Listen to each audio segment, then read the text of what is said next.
Hello and welcome everyone to our roundtable discussion on China's two sessions, or Lianghui.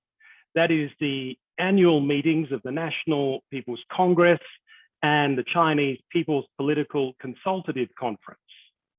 Our roundtable today is co-hosted by University of Sydney's China Studies Centre and ANU's Centre on China in the World, Australian Centre on China in the World.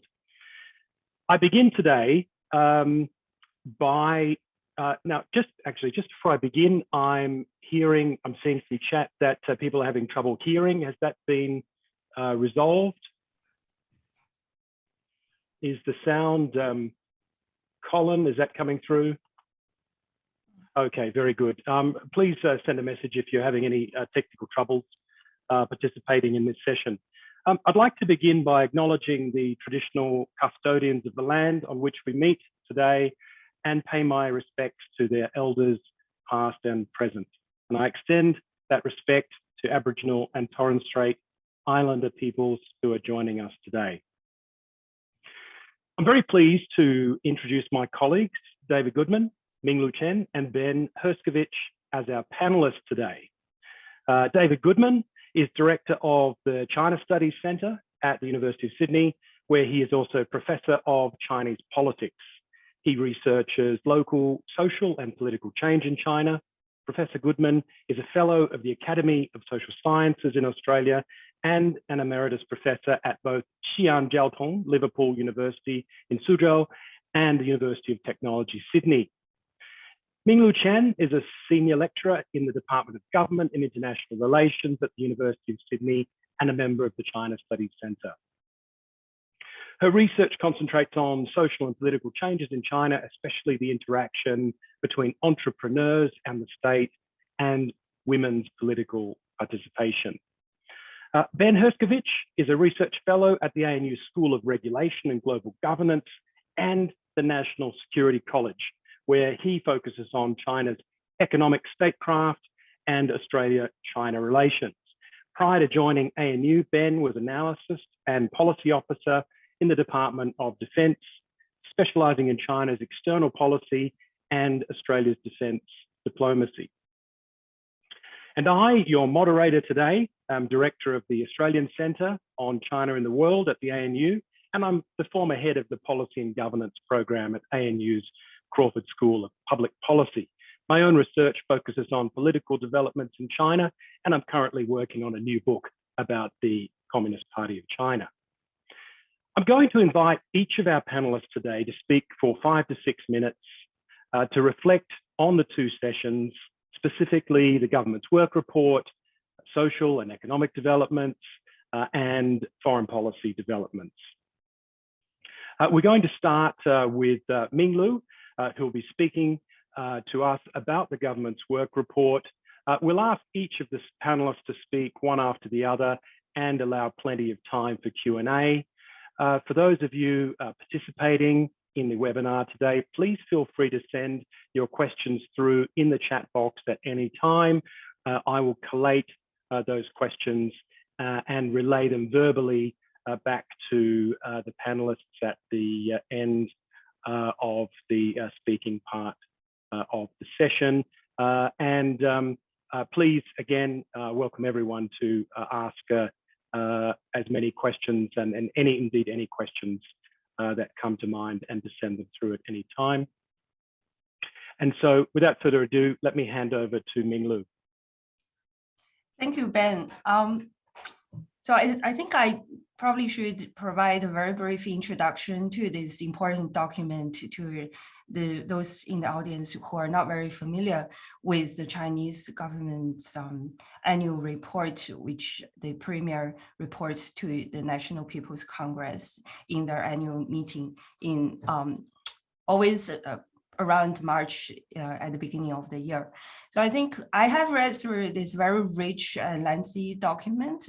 My takeaway message here is this is a document in which the Chinese state government kind of foresees a unpredictable and perhaps quite difficult future. So the feature here domestically, I think the one word that if we have to reduce it to one word, I think it's sustainability. So it's not really ambitious in this document, the goal that the state government sets for itself for the next 12 months.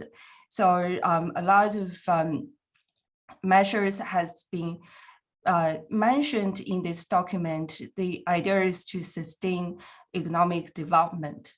The goal that the state government has set is not very ambitious. It's an annual growth rate of 5.5%, which I think is a historical low.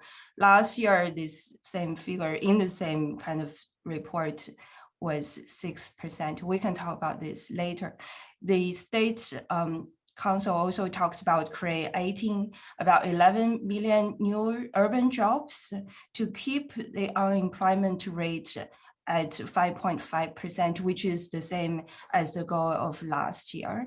Then there are a lot of mentioning of austere measures of the government to reduce spending. So this is really a document in which I think the government kind of foresees a unpredictable future in which it would encounter a lot of problems. So there are a lot of measures such as to provide tax incentives to enterprises. I think we can revisit this point if people like in the discussion later. I think to also address a lot of inequality issues, such as regional disparities, urban-rural inequality. There is a lot of mentioning of vulnerable groups. I think the purpose is really to kind of increase domestic consumption and to kind of emphasize more and more on the domestic market. There's one thing I find that's particularly to me, is worth mentioning is this one sentence in the Premier's annual report, which says in the coming year, the state government would crack down hard on trafficking of women and children to protect their lawful rights and interests. For those of us who have been following the recent happenings in China, I think this would ring a bell. This is, I think, to me, a great example of how this authoritarian state kind of respond to and react to public opinion. But I think I've taken up a lot of time going through this document. I'll just leave here. We can revisit any of these points later.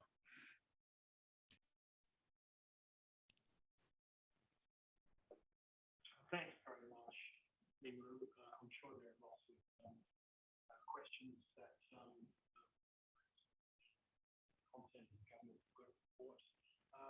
Shall we, Minglu, would you like to say anything more at this point? I couldn't hear you, Ben, but I assume you're asking me to speak. Sorry about that. Yes, indeed. Yeah, okay. I'd segue across to you, David, now. Okay, yes, thank you. I mean, generally speaking, I think that what Minglu said about the work report, government work report, is correct. There's a very cautious approach to both economic and social development. I want to make some remarks about the National Development Reform Commission, which is the major leader of socio-economic change, and its report to the National People's Congress and a few other documents that have come out of the NPC and the Chinese People's Political Consultative Conference too. Commentary outside China, people in America, Nikkei in Asia, in Japan, and yesterday I saw Ling Wei talking in the Wall Street Journal, seemed to think that there was no mention of common prosperity, which was definitely last year's slogan for change, in anything that was discussed, or very little that was discussed in at the conference, at the two conferences, and that the detail on social and economic change was missing. Clearly, Li Keqiang heard those comments, because in his press conference on the 11th of March, he made sure that the last item he talked about was common prosperity, because to be frank, I don't think it was absent. I think both of those, that approach, the lack of saying there's lacking detail and that common prosperity had dropped off the agenda, are both wrong.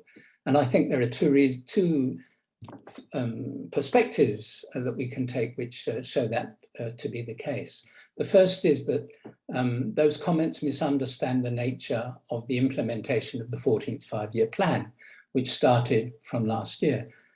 Right from the beginning, the 14th five-year plan said it will not deal with detail. It is concerned with the quality, not the quantity of development. And it kept growth figures. It made growth figures for 2035 so that one then has to work back and say, for example, on average, there will be a GDP growth of 5 to 5.5% every year between now and then, which makes this year's 5.5% not, it's low, of course, in historic terms, but it's not low compared to what was before. The 14th five-year plan aims for higher quality, more efficiency, more fairness, and more sustainable and safer development.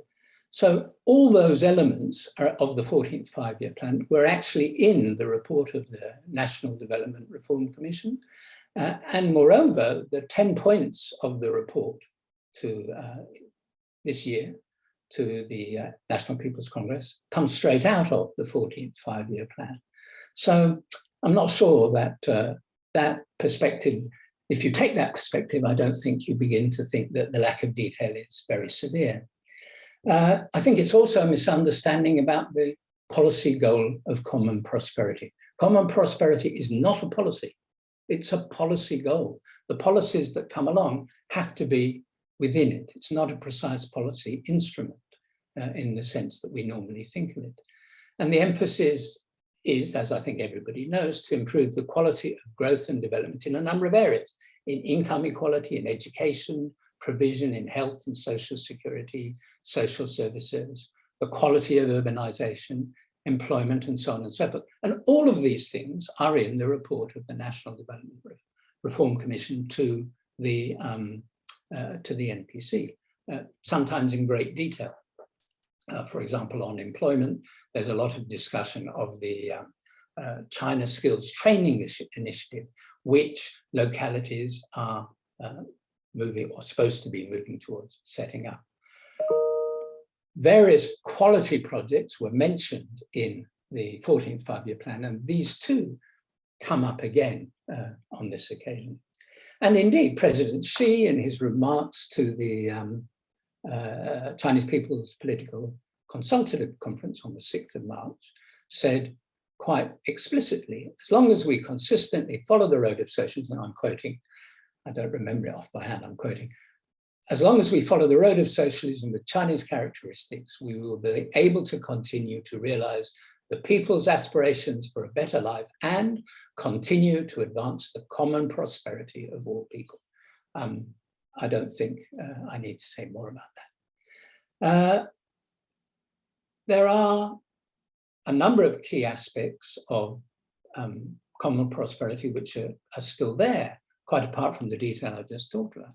One is that there is a move away from economic stimulus towards what's called debt reduction. Now, you can argue about whether what's being proposed is actually economic stimulus by another name. For example, giving back tax credits, VAT credits, reducing those kinds of payments. Nonetheless, that's a form of words that's being chosen. More than that, there's a recognition that in trying to have socioeconomic development at the local level, one size cannot fit all.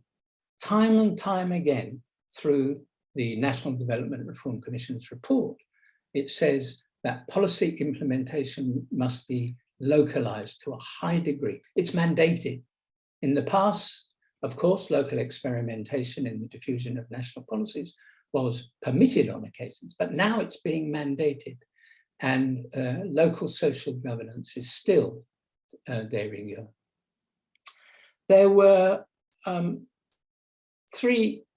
general picture then for me of not very much change, but there were three issues, I think, that I found quite remarkable.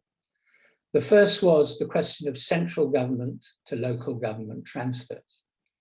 some 90% of local government expenditure in 2021 came from central transfers. And yet, in this year, we're being told that that amount will increase.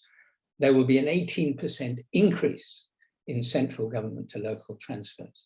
That, I think, speaks to the problems that Minglu is talking about. Government feels that in the current domestic and international environment, growth may be a little more difficult than was previously understood. The second thing I found interesting was the sudden appearance, once again, of Hainan as a development export zone. There's a whole paragraph about it. What I found interesting is that the fact that in 1983, this was first mooted by the party secretary, who at that time, before Hainan was a province, was in charge of development there, Lei Yu, and he actually advocated exactly, almost word for word, what's being advocated now. He ran into problems because some of the exports of some of the products which are then being sold on to the rest of China, including cars and white goods and so on, tended to get into a bit of corrupt behavior. But he got into trouble. But even in 1987, on the eve of Hainan becoming a province, there was a report, the Hainan Economic Development Strategy, which once again proposed the same thing. How that will work out, I do not know. My third observation of strangeness is that although I've argued that many of the things that were intended in common prosperity have not disappeared, in one area they have a little, and that's fiscal reforms. There's no reference to philanthropic redistribution, which was an essential part of common prosperity as it was being discussed in last year, and no mention of property tax, which is really quite a serious issue. Property tax, tax on wealth, is a major way in which equality can be increased, needs to be increased, and can be increased, but that's not being discussed. Improvement of tax collection is mentioned in the report, but only in a minor way. Anyhow, I've talked for too long. I will stop now. Thank you. Thanks, David. And let's now pass the mic over to Ben, who's going to talk to us about some of the foreign policy implications of the two sessions. And after that, we can open up for some Q&A. That's great. Thank you very much, Ben. And thank you to my fellow panelists and to all of you for listening in. It's great to be with you today. As I think has been flagged earlier on in this session, foreign and defense policy issues are typically not the showstoppers from the Lianghui. And this is, in a way, in keeping with the way in which typically in systems of government, foreign defense policy, it's a matter often of the executive branch of government or of the departments and agencies that are responsible for various different aspects of foreign and defense portfolios.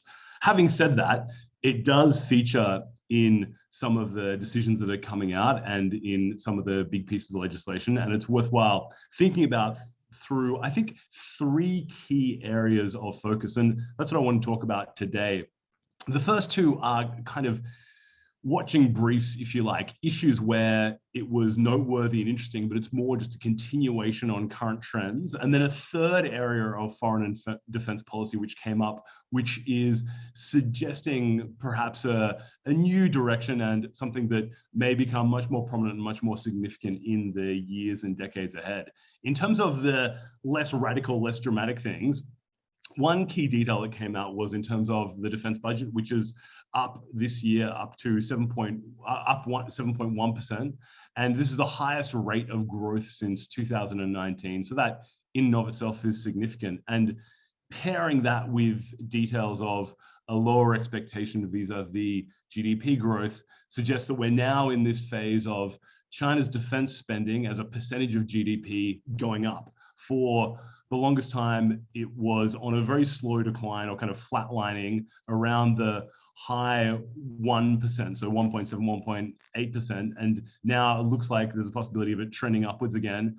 That's no surprising thing and not a particularly dramatic development, given the really ambitious plans that Beijing has vis-a-vis capability modernization, vis-a-vis the range of new platforms that it's bringing to bear to its defense forces in terms of things like a huge number of additional submarines, new aircraft carriers, and an ambition to have a global military presence and be able to project military force abroad. So that's kind of in keeping with what we've seen for many, many years in terms of significant defense capability ambitions.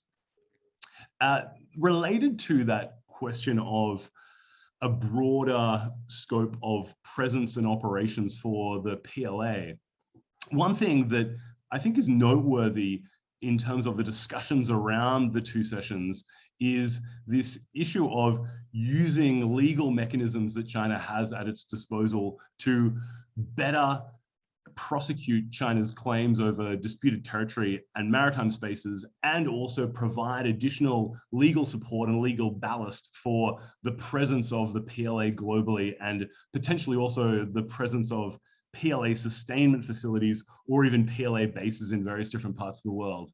Again, as with the defense budget, this is not something that is radically new, and these points, I think, were primarily discussions that occurred around the two sessions, but it still, I think, is indicative of that overarching trend from Beijing to have a really serious set of ambitions in terms of being able to project military force around the globe and also have facilities to sustain that projection. So we, of course, already have a PLA base in Djibouti, and there are a lot of murmurings about the possibility of PLA facilities in places like Cambodia, Equatorial Guinea, maybe even the UAE, maybe Tanzania on the east coast of Africa. And the discussion here about the legal mechanisms to support that is, I think, prefiguring a continuation there, an uptick in PLA presence and more footholds for the PLA in more parts of the world. The final point that I'll touch on is something that is newer and arguably more significant in terms of a long-term development. And this is some discussions that were referenced in the work report and which were bubbling up in various different fora on the sidelines of the two sessions. And this is in relation to using legal mechanisms and sanctions to respond to sanctions from other countries. So in 2021, last year, we had the anti-foreign sanctions law, which was a pretty significant development and an effort for China to develop the legal mechanisms to be able to bite back at countries that bite China with sanctions. And we've seen the rise of coercive economic statecraft from the United States and other parts of the world targeting China. And that is likely to intensify with the Australian government, for example, passing its own version of the Magnitsky Laws, and there being a lot of discussion about the possibility of Australia targeting senior CCP and Chinese government officials over human rights abuses in places like Xinjiang. And that's something which is on the cards and going to become more and more commonplace in Australia and the United States and in a range of liberal democracies in the North Atlantic. And China is arming itself to respond to that. And Beijing recognizes that it's entering this phase of really intense economic statecraft and really pointy competition in the realm of economic statecraft. And Beijing is fully aware of that, and Beijing is thinking about the kinds of legal mechanisms that it needs or that it judges it needs to defend itself in that context. And we're likely to see much more of that. The liberal democratic world in many arenas will use lawfare against China over a range of different issues and expect China to bite back with its own sanctions and efforts to respond to outside powers that China considers are interfering in its affairs and undermining its national security. I'll leave it there and look forward to the discussion. Thank you. Great, thanks, Ben. We've covered an awful lot of ground here, and that's a fantastic overview across the government's report, social economic developments, and foreign policy. We've now got a good amount of time to probe some of those points, and we launch off with a question from Jingdong Yuan, who has asked a question about the institutional arrangements, the relevance of the NPC and the CPCC. Jingdong asked, and I might direct this question to you, Minglu, if I may, if you can identify any key changes in how the National People's Congress legislates and how the CPCC provides input into policy or advisors within the broader structure of government. Have we noticed any changes in the way that these processes and institutions work? Yes, thanks, Ben, and thanks, JD, for a great question. I think before we talk about the changes, I probably should provide a little bit of institutional context of these two institutions. Just in the contemporary Chinese political system, the Chinese Communist Party, the People's Government, the People's Congress, and the PPCC, the People's Political Consultative Conference, at all levels, both at the central and different local levels, they are commonly referred to as the four sets of leadership. So which really all of the four of them constitute China's basic political system, which itself refers to as multi-party cooperation and political consultation under the leadership of the Chinese Communist Party of China. This is probably a little bit difficult to get around, but the People's Congress constitutionally is the highest organ of state power. This is where the Chinese people exercise their power. The People's Political Consultative Conference is really the advisory body in the Chinese political system. At the same time, the People's Congress is also China's legislature. I think this is really the context of this. So theoretically, we have the Chinese Communist Party as the sole ruling party of China. The People's Government is the, I would say, executive administrator of this system, then the People's Congress legislature, then the PPCC, the advisor. In reality, I think for a long time, a lot of people, when they talk about the People's Congress, when they talk about the People's Political Consultative Conference, people have this impression that these two institutions are nothing but rubber stamps in this system. I think there is a saying in China that all the delegates of the People's Congress does is to raise their hand, meaning voting yes to any kind of decisions that is discussed in the Congress, while as the PPCC plays even a less role, which is just to clap.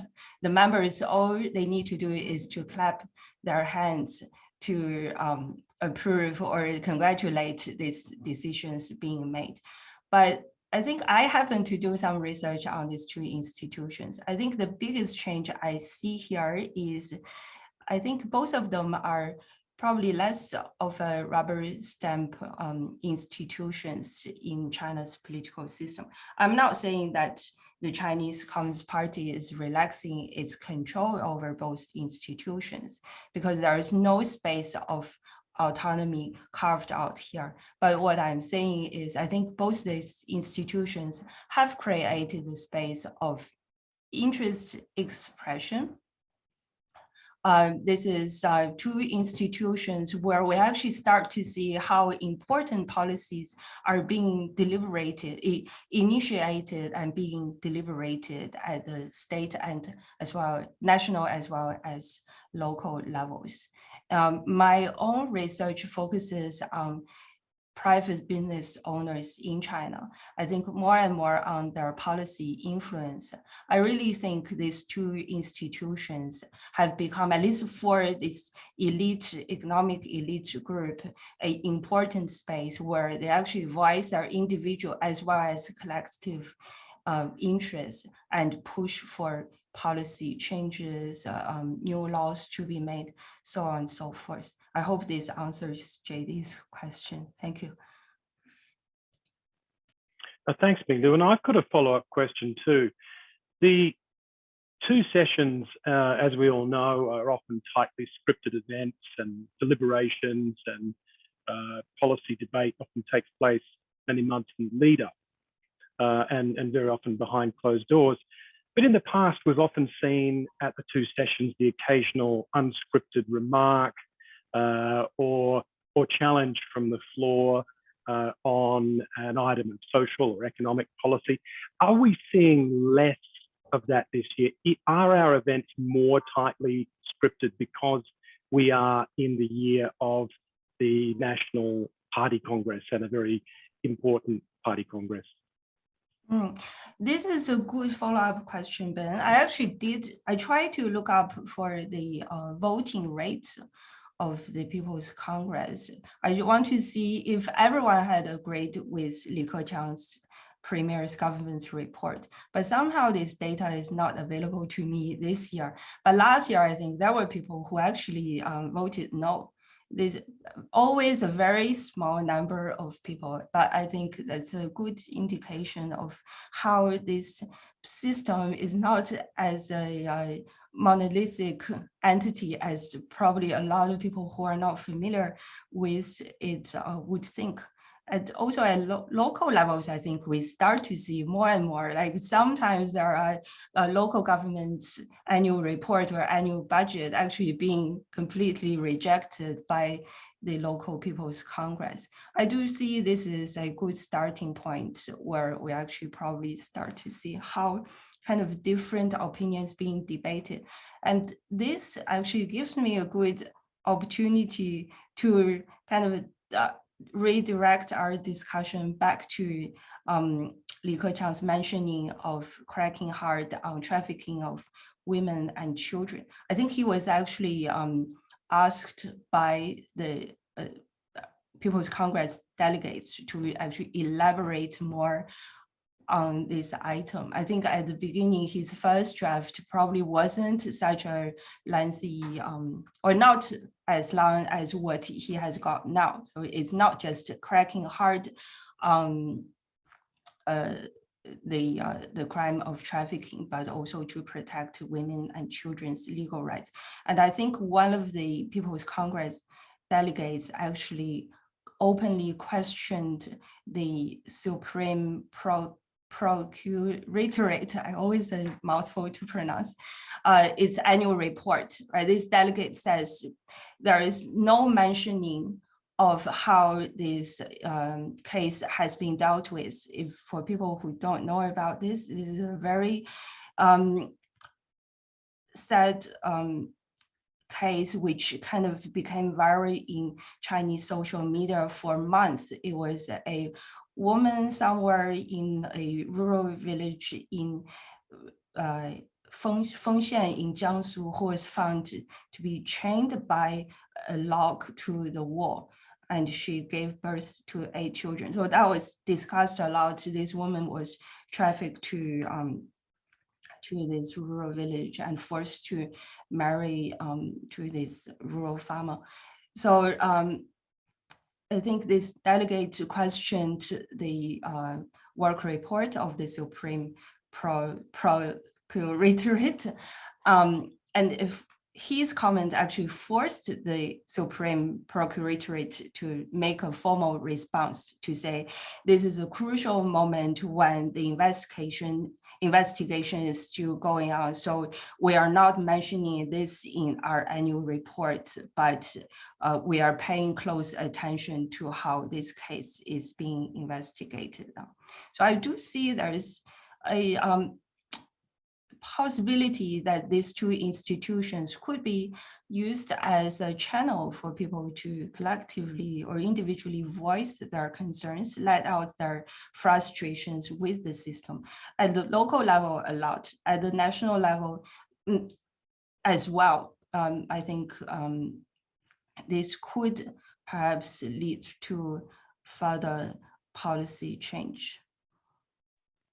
Thanks, Minglu. And while you've got the floor, I've got one follow-up question for you from Kevin H., which relates specifically to the trafficking of women and children, which, as you have mentioned already, these concerns have been raised in the 2 sessions.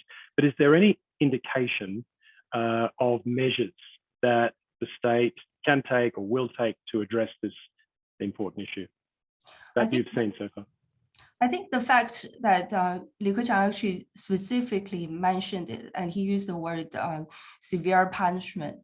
I always hate to predict, but I guess if I have to kind of guess what change we might see later, I think maybe the law on the protection of women's rights would be changed. I think probably punishment of the crime of human trafficking would become more severe. And there has been discussions in the floor in the People's Congress of how both the selling and the buying sides need to be criminalized. So that could be another direction that we could see where change could happen. Thanks, Minglu, and thanks everyone for all the excellent questions that are coming in. I'm not necessarily taking questions in the order they're coming for the purposes of managing the flow of conversation. So thanks for your patience if it takes us a little while to get to your question. I'm going to turn now to David for a question on the economy. This question's from Ellie Hayes, and she notes Michael Petit has stated that the 5.5% GDP target for this year is in fact ambitious. Indeed, a number of commentators have pointed that out. It's above estimated forecasts from a number of international analysts and agencies, including the IMF. And based on the fact that in his estimates, this is Michael Petit's estimate, only 2 to 3% of GDP can be made up by high quality growth. Further, he stated that this year's growth will primarily come from further debt-driven capital development based on the provincial plans which have been publicised, and that the question of high-quality growth will be deferred until after the National Party Congress. Do you have any thing that you would like to add to that observation? I don't really have much to add, but I would really like to agree with Michael. As we know from long years of observation, GDP figures for China are not quite the same as they are for other countries. The statistical basis and the way they're presented is different. And certainly the relationship between provincial and national plans is not something that stands up to much statistical rigor. The problem, though, the serious problem is not about numbers. The serious problem is how do you generate GDP growth without running up debt? And the Chinese economy over the last 20-something years, since the GFC, has almost 20 years, has been based on hugely, disproportionately, on local government debt. There are comments in the Reform Commission's, National Development Reform Commission's report to the National People's Congress just now to try and avoid this debt, raising more debt. They talk about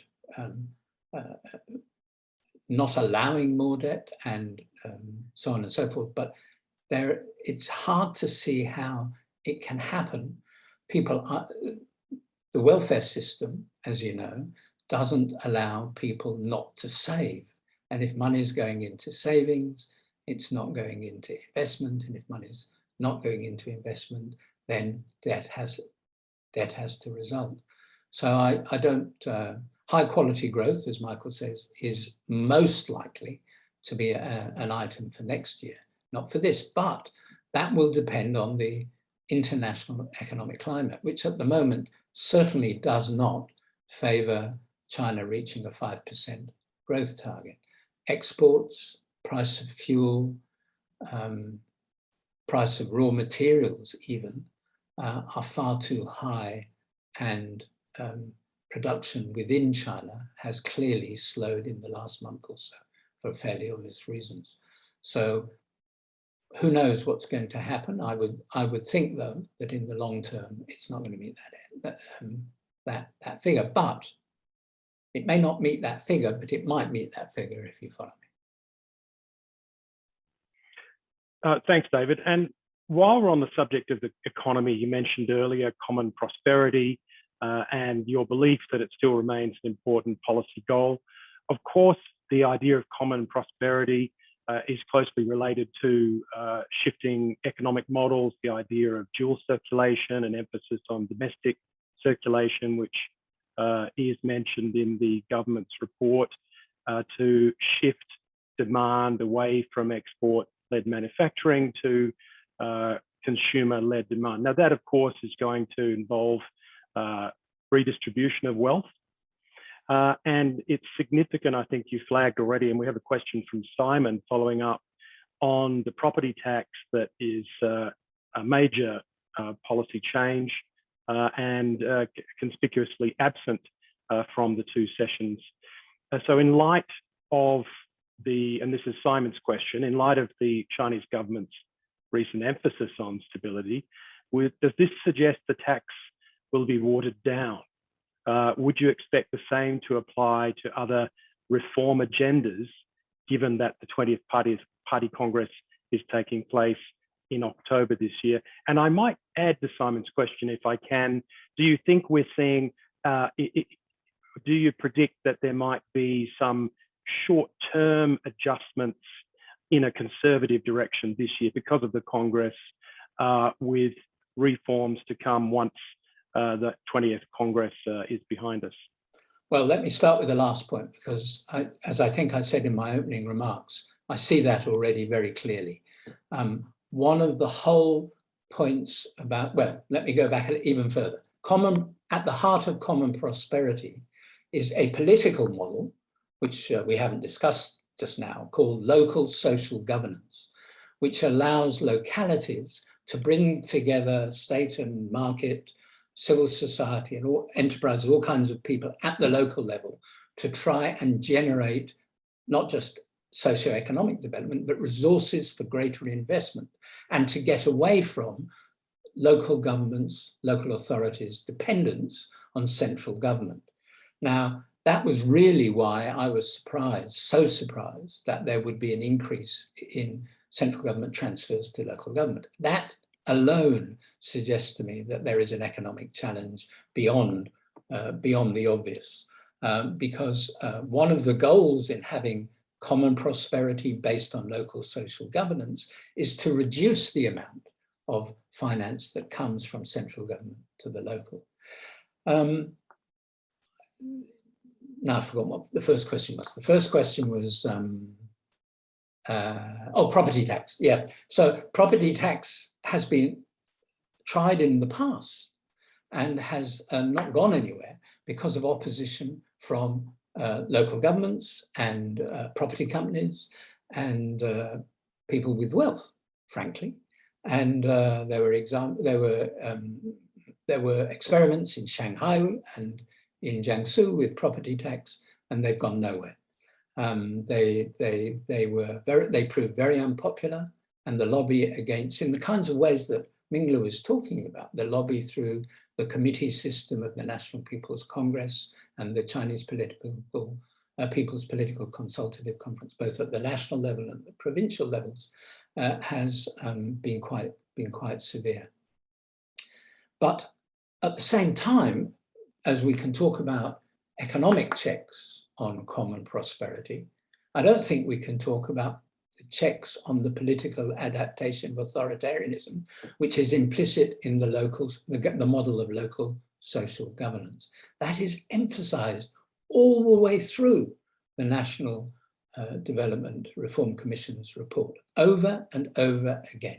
It doesn't say that local governments can experiment with things. It tells them local authorities must take the prime responsibility for developing things, for raising funds, for doing their own thing. Now, of course, there's a contradiction here between central government, which sets policy, and local authorities and their methods of social interaction, social and economic interaction under local social governance. Because if everybody went off and started doing their own property tax, rather than having a national property tax, there might be a bit of a chaotic situation. It may happen, it may very well happen, but it's not something which has yet been given the imprimatur from Beijing. Thanks, David. And the next question, why we're focused on domestic policy for the time being, either David or Minglu might like to respond, or both might like to respond to this. Question from Aidan. Is there anything in this year's 2 sessions which points to other changes or reforms that we might expect to see at the 20th Party Congress? Minglu. I can say something very quickly. David, please. So one of the people who spoke up is an old member of staff at the University of Sydney, Jia Qingguo, who spoke very much about the need to have foreign intellectual interactions. I found that quite remarkable because, of course, over the last few years, whilst there have been foreigners in China, China's coming here and so on, and some discussion going on, there's been a kind of move back from that.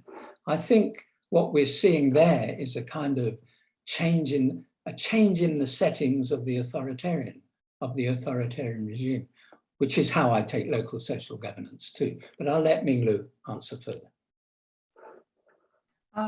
Thank you, David. I actually don't have much to say. My answer is very briefly, I don't think the People's Congress and the People's Political Consultative Conference meetings have anything to do with party issues.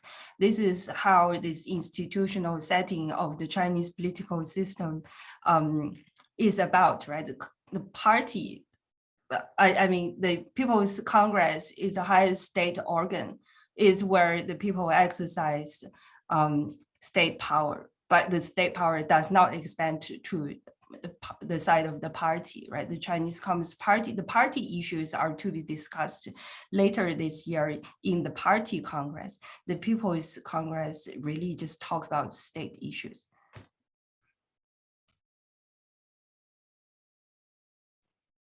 Thanks, Minglu. So let's move the discussion on. There are quite a few questions related to foreign policy, implications for China, Australia relations. Let's start with a very broad question from Andrew Leung. His question is, in what ways are the 2 sessions, or do any of the, does the government report, or indeed any policies coming out of the 2 sessions constitute a response to a changed world order? That's a tough one to begin with. Ben? I'll jump in on that. Yeah. So I would say there are 2 ways to answer that. One is in terms of a change that is a response to a world order, and one that is kind of a long-term macro change, which is creating a changed world order. And in terms of the latter, China playing a role in changing the world order, I would point to the defense spending and the effort to have more of a PLA presence abroad and PLA power projection abroad. And that is the 2 sessions effectively contributing to radical shifts in the distribution of power globally, and potentially also as a result of that, the nature of the world order in which we all operate.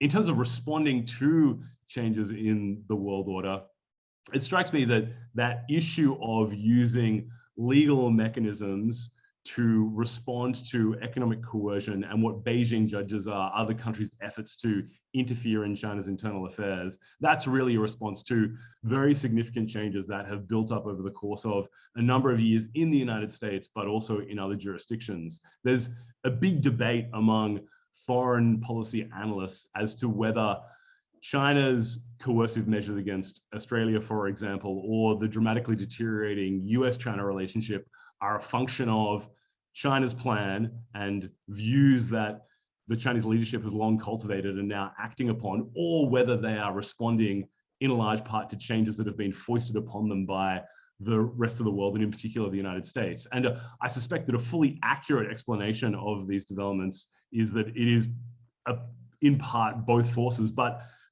something that is, I think, underdone in international commentary and analysis of China in the world is the role of policy out of DC in particular in shaping the way in which China behaves and the policies China pursues. And China's increasingly coercive economic statecraft, I think, is to a significant degree a direct response to the coercive economic practices from the United States under the Trump administration, with a really wide range of tariffs And then in addition to that, a whole host of targeted sanctions against senior CCP and Chinese government officials. And China is responding to that, and it is arming itself with the kinds of legal and institutional mechanisms that it judges are necessary to respond to this more coercive period in world history, where countries around the globe are prosecuting war by other means, i.e. legal and economic mechanisms. Thanks, Ben. There's a related question from Jason Zhao on military spending, and he notes that, as you pointed out, PLA spending is significantly higher now than the GDP growth rate. And he wonders if, as a reaction to the apparently weak performance of the Russian military in Ukraine, whether or not we can expect similar or greater increases in PLA spending in the coming years. I suspect that we will see greater spending increases in absolute terms in the coming years. Of course, defense budgets around the globe, and China is no different, are at the mercy of broader economic conditions and the state of state coffers and the kinds of forces that buffet all countries. But Beijing has very significant, very clear ambitions in place vis-a-vis its military modernization. And there's been the long bandied about goal of having a world-class military by 2049 and by having a full and modern military by 2027. The precise details of what that entails left fairly amorphous and unclear, but I think at minimum you would expect to have a fleet of aircraft carriers, you would expect to have a really broad range of long distance bombers, you would expect to have a really significant array of intercontinental missiles, and you would expect to have a range of military bases around the globe. And all of that requires a huge amount of funding, particularly when you're talking about the necessary training and logistics and increases in technical capability and the related science and technology development. So I think undoubtedly the defense budget will need to increase. And of course, if there was a dramatic economic downturn, that would pose challenges there and put pressure on that long-term plan to massively increase the defense budget and in all likelihood eclipse US defense spending in a few decades' time. But the counterpoint to that is that Beijing has a powerful military as a very significant priority, and I think would be willing to devote resources and funds to that even during relatively difficult economic times. And the current situation vis-a-vis Russia and Ukraine, it's not forcing China down that route, and it's not going to change China's approach. China's approach is long-standing in that regard, but it will certainly, I suspect, I shouldn't say certainly, no one really knows, but I imagine if you're looking at those developments from the point of view of a defense policy planner in Beijing, you would think we are now entering a period where other countries are willing to use really quite crippling economic tools against authoritarian states that take decisive action against their neighbors. That leads Beijing to think, well, we need to be worried about future contingencies for ourselves. And a good hedge against that is having a very effective, very powerful military that can project power around the globe. Thanks, Ben. Next question relates to sanctions. And you mentioned laws that came out last year that are aimed at fighting back against sanctions that affect China, specifically Chinese economy. This question from Colin McCarris. We've heard that, just heard that the meeting between Yang Jiechi and Jake Sullivan in Rome, that the US is threatening China with secondary sanctions or boycotts if it assists Russia against in its military activities in Ukraine. And what are you aware what Yang said in response, and can you speculate on how China might react to American threats of sanctions if it supports Russia? And I think it's important to point out that there's a fair bit of fence sitting going on at the moment and a bit of doublespeak on China's position on Ukraine. We have officials that are speaking of the importance of peace and cessation of hostilities and respect for territorial integrity. But at the same time, we have Chinese state media that's amplifying disinformation about the war. In fact, refusing to acknowledge that is indeed a war, preferring the Russian formulation of special military operations. So I guess the big question here too, perhaps you can speak more broadly, is what are China's options? And again, specifically to Colin's question, how might China react if indeed Xi Jinping's administration does double down in its support of Russia and American economic threats come good? This is a really critical question, but it's also a really messy, complex, and extremely fast-moving issue. And I've seen the open source reporting referred to there about the Sullivan-Young meeting, and reportedly it was an incredibly long meeting, something like 7 or 9 hours, I thought I saw, but with very little detail about precisely what was discussed beyond some boilerplate points about talking about the situation in Ukraine. My initial reaction to that is to say that that prospect of US sanctions against China in the event that they provide military aid to Russia is effectively Washington's effort to deliver a deterrent to Beijing and say, you are on notice, don't go through with this course of action. We're obviously unhappy with the fact that you're fence sitting on Russia's invasion of Ukraine, and we're obviously unhappy with the fact that you're maintaining cordial and mutually beneficial economic relations with Russia in this current context. But not only are we unhappy with that, it has to stop there, and you can't go holus bolus in with Russia and provide additional military equipment and repair. My sense is that Washington would hope that that option never needs to be utilized, that it never gets to that point, and that Beijing adopts a relatively cautious approach and doesn't respond to those apparent Russian requests for military assistance. Of course, all of this is shrouded in uncertainty, and a lot of it is a function of leaks from various different governments as to who said what and when and who requested what and when.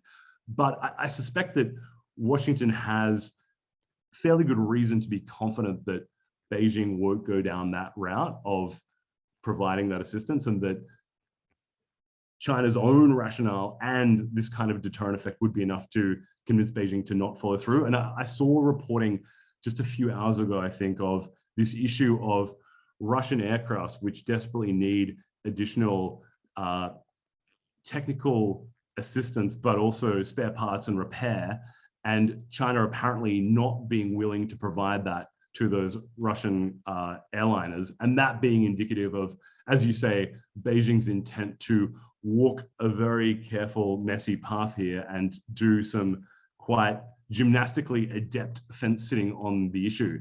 If, however, China was to go all in and provide that kind of military assistance, which Russia is apparently requesting, you would expect the US to pursue quite punitive sanctions, and you would expect also China to bite back with its own punitive sanctions of the United States for its initial sanctions. And I think this takes us into a kind of escalatory spiral, not in the sense of traditional warfare, but in the sense of economic warfare. And usually sanctions beget other sanctions, particularly if it is between peer competitors, as the United States and China arguably are.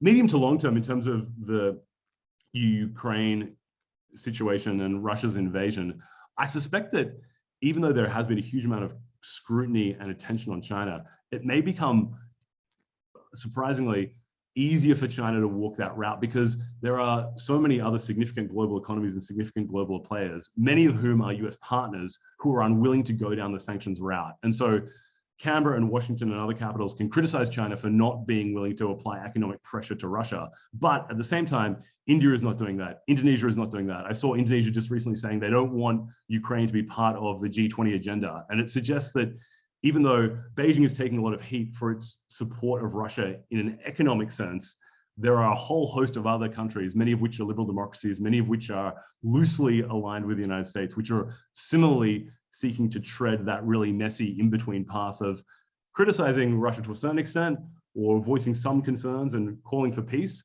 but not pursuing any of the sanctions that the North Atlantic countries and a smattering of other liberal democracies are pursuing. Thanks, Ben. And speaking of thorny issues, much has been made in the media of parallels between Russia's invasion of Ukraine and what the future of Taiwanese reunification with the mainland might look like.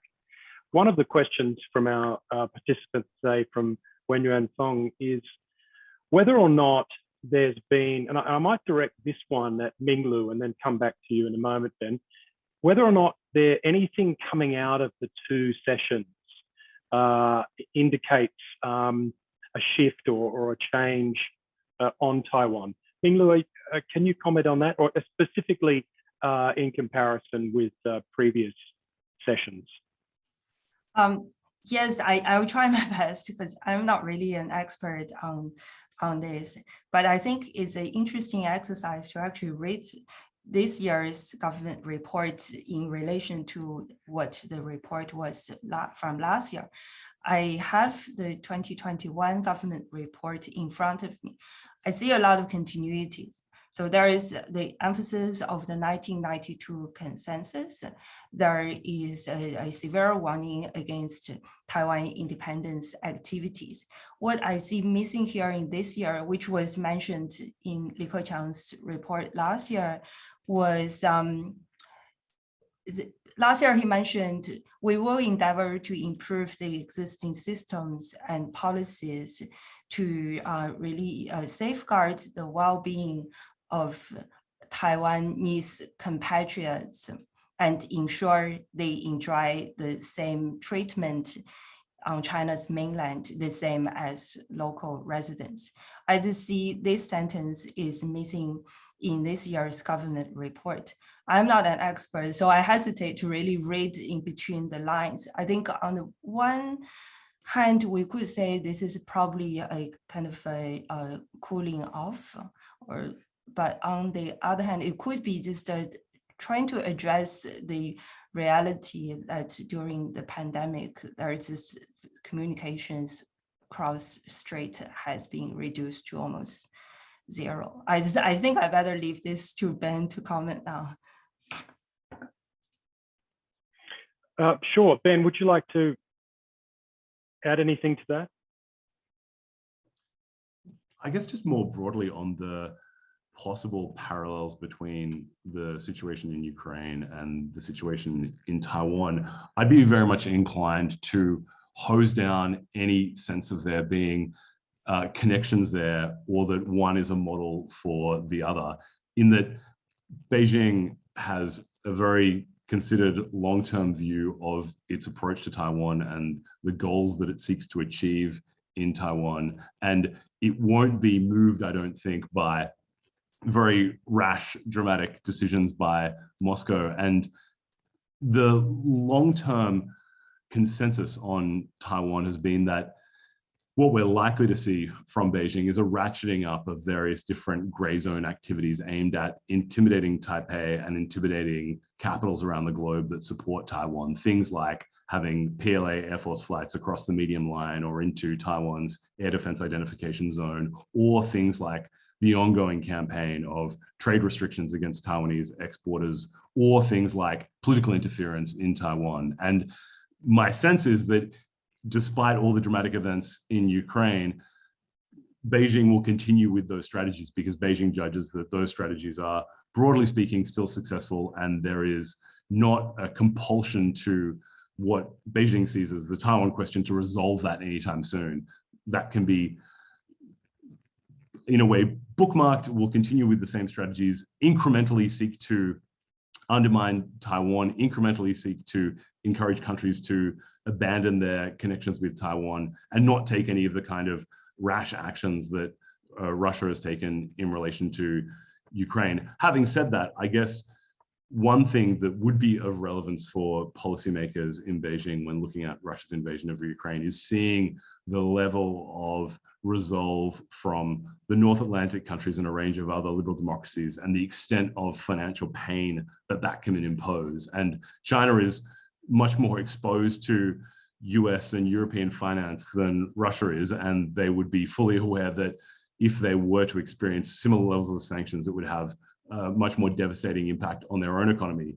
The flip side of that is that a key story out of Russia's invasion of Ukraine, which is maybe underreported in a place like Australia, is the extent to which, even though there is broad-based global diplomatic support for criticizing Russia, condemning Russia, and supporting Ukraine, the countries willing to pursue sanctions and put money on the table and arms on the table in support of Ukraine is reduced to a relatively small number of countries, globally speaking, in the North Atlantic and a few in East Asia. And from Beijing's perspective, that has to be a relatively comforting thought when you're thinking about the long-term goal of incorporating Taiwan into China and the kind of international reaction, particularly because the relative financial clout and the relative economic and strategic power of those North Atlantic countries is in relative decline, globally speaking. And so in 20, 30 years' time, Indonesia, India, Nigeria, Pakistan, Bangladesh will have a much larger financial say in world affairs and much more diplomatic clout. And those countries,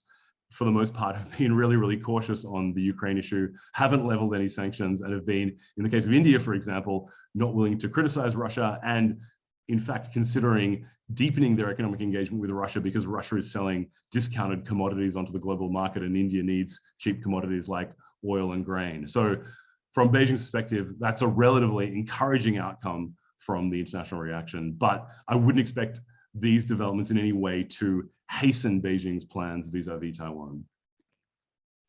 All right, thanks, Ben. And let's stick with foreign policy for the moment. And indeed, this might be one of the last questions that we have time for, but this time bringing the question closer to home on Australia-China relations, which is a topic I know much of our audience cares deeply about. It's a question from Ben Westcott, and I'd invite all of the panelists to speak to it if they wish. We've recently seen a dovish stance towards Australia from the new Chinese ambassador. Do you think there is any chance of a warming of relations after the 2022 election? I'd be interested to hear all of our panelists' thoughts and predictions on that, and maybe we can give Ben a break, come back to him after, and jump back to you, David. Is that all right? That's fine, of course. It's something I've been thinking about, as you can imagine. Penny Wong seems to me a far better foreign minister than the one we've currently got. I mean, the issue, I think, in dealing with China is to recognize that it's a challenge. It is a problem. How do you deal with it? You don't deal with it by ignoring it. You don't deal with it by pretending you can't talk to them. You make sure you do talk to any government that's like that, and you have back channels, and you try your best to avoid conflict as far as possible.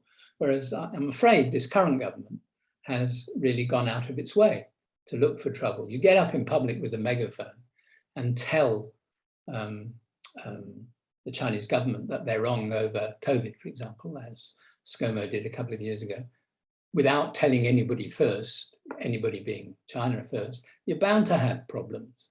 When Turnbull wanted to introduce foreign interference legislation, he made sure that the Chinese government knew before that went forward. It's the sensible way to do things. So if there's going to be a change, it won't be necessarily, in fact, almost necessarily, it will not be in the content of what we do. It will be in the style in which we do it. And I think that's really, really important.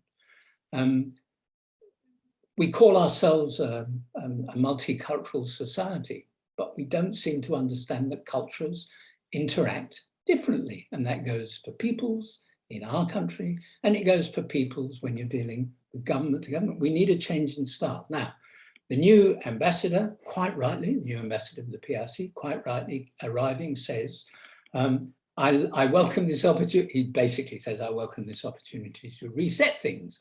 Those were not his words. What does our Minister of Defense say? Oh, he says, ignore him, he doesn't mean it. Well, I'm hoping that whoever takes over defense, I suppose it'll be Brendan O'Connor, and Penny Wong in Foreign Affairs, when we have a change of government, I'm hoping that they will, whilst not surrendering Australia's national interest, we'll find a way of talking to the Chinese government. We need it.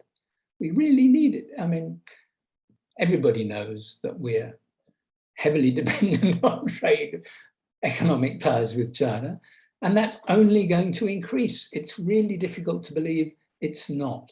So I'm not going any further with that, but that's my view. Thanks, David. And some very bold predictions there indeed, including the result of the election. Well, yes, I realise that, but I live in Wentworth, you know, and Wentworth is one of those seats that I'm hoping the Liberal Party is going to lose because it has ceased to be liberal. And now, on this last question, Minglu, would you like to share your views? I just don't want to spoil what David just said. On that note, David ended saying that we need China very much. I just want to add that China also realizes, and it's always very clear that it needs the world as well. Just to redirect our conversation back to the 2 sessions and the government report, I think one thing that Li Keqiang's report actually is based on is this kind of policy orientation, which in the Chinese official language is called 6稳, 6 stabilities. Among these 6 stabilities, there is stable foreign trade and stable foreign investment. So I think China needs the world. It needs Australia the same as it needs other countries. And we are not the only country which has a different political system from China. And China is used to it, right? China-Japan relations, a lot of people talk about it. It's cold in politics, hot in economy. I don't see why and how it shouldn't be the case with Australia. I think China is able to do it. Hopefully the election will produce some favorable results, which I look forward to seeing. But I think I'll just end my prediction here. Thanks, Minglu. Final comment on the trajectory of Australia-China relations, Ben? Thanks for that. It's a topic very close to my heart, as it is to the other panelists. I will, despite not wanting to do this, end on a bit of a dour note. And I'll say that I think it is really striking, as we've seen, that there has been this consistent, relatively positive, relatively upbeat message from the new ambassador. And in fact, his deputy prior to his arrival was issuing similar kinds of statements at a few different speeches in November, December 2021 and earlier in January this year. The issue, I think, here is that regardless of the rights or wrongs of it, and I don't want to get into a normative debate about what ought to be the case, but in those speeches making these positive remarks, there is this turn of phrase which talks about joint efforts to get the relationship back on the right track. And that's a formulation the ambassador has used a number of times in the last few weeks. And even if one takes issue with this, the reality is that from the point of view of many policymakers in Canberra and many senior bureaucrats even, there is a view that the relationship has gone down the gurgler in terms of the diplomacy and some of the aspects of the trade relationship because of what Beijing has done to us. And therefore, it's not incumbent upon Australia to change its approach. And the things that Beijing takes issue with are things that are non-negotiable for Australia. And that kind of setup, right or wrong, means that the political system in Canberra is not necessarily in the mindset to think, let's make joint efforts here and potentially offer some kind of inducement to Beijing or make some kind of compromise potentially, or even if not that, just use different kind of language for talking about the relationship. So that makes me relatively downcast on the prospects of the relationship post-election. And the other aspect of it is that I think there are a number of decisions coming through the pipeline which will put additional significant pressure on the relationship. One key one that I'll note is the Magnitsky Laws that we have in Australia now, which are aimed at dealing with instances of really serious human rights violations abroad or instances of cybercrime directed at Australia and cyber espionage. It's quite a broad law, broader maybe than some of the other Magnitsky Acts. And that primes itself for Canberra using those laws against senior CCP officials or senior Chinese government officials.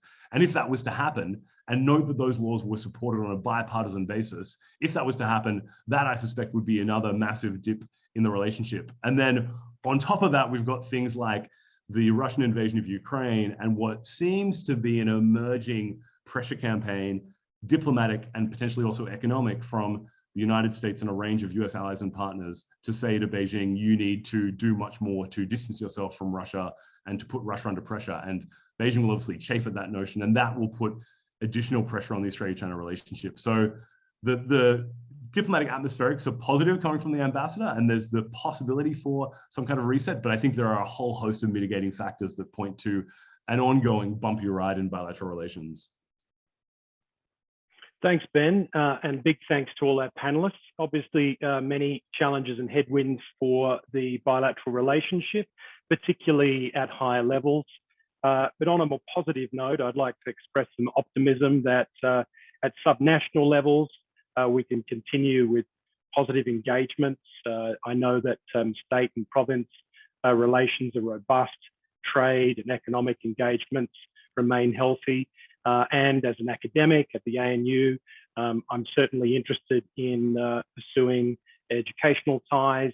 And I think that it's very difficult, of course, for a lot of these engagements to take place during COVID. So I've got an eye on the post-COVID world and to what existing relationships and partnerships we can build on at a smaller scale to make sure that we have those channels of communication between Australia and China.